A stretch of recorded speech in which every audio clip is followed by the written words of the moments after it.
नवरात्रि का ये पावन पर्व हमें माँ दुर्गा के 9 स्वरूपों से परिचित कराता है और हर स्वरूप हमें जीवन का एक महत्वपूर्ण संदेश देता है।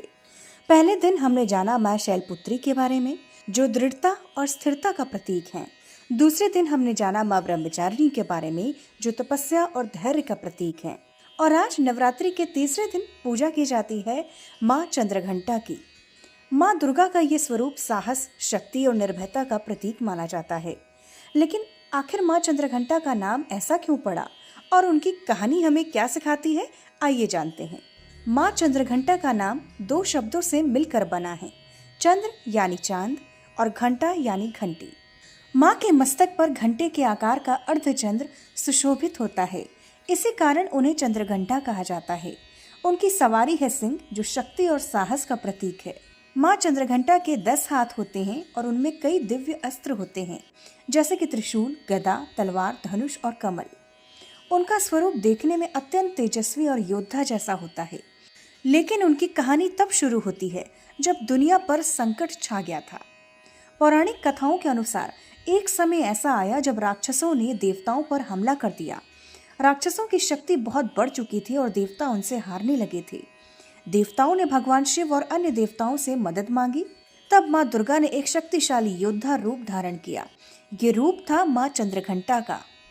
कहा जाता है कि जब माँ चंद्रघंटा युद्ध के मैदान में उतरी तो उनकी सिंह की गर्जना से ही राक्षस भयभीत हो गए। उनके मस्तक पर जो घंटा था, उसकी आवाज इतनी प्रचंड थी कि राक्षसों की सेना में भय और अराजकता फैल गई। माँ ने अपने दिव्य अस्त्रों से राक्षसों का सामना किया और अंत में उन्हें पराजित कर दिया।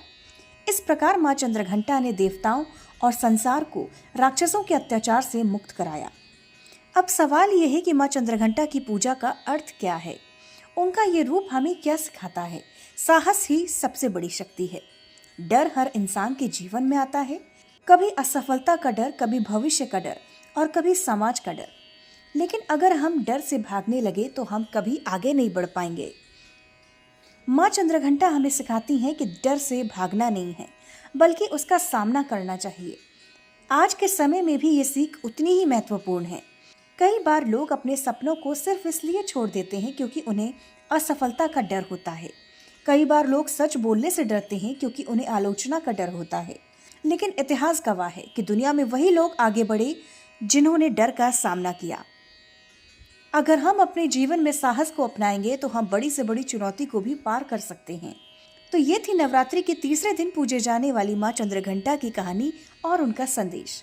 कल हम जानेंगे माँ कुष्मांडा के बारे में, जिन्हें सृष्टि की आदिशक्ति कहा जाता है। अगर आपको ये वीडियो पसंद आया हो तो इसे लाइक करें और अपने दोस्तों के साथ ज़रूर शेयर करें। और ऐसे ही ज्ञानवर्धक प्रेरणादायक कहानियों के लिए हमारे चैनल नियो सारथी को सब्सक्राइब करना ना भूलें। जय माता दी।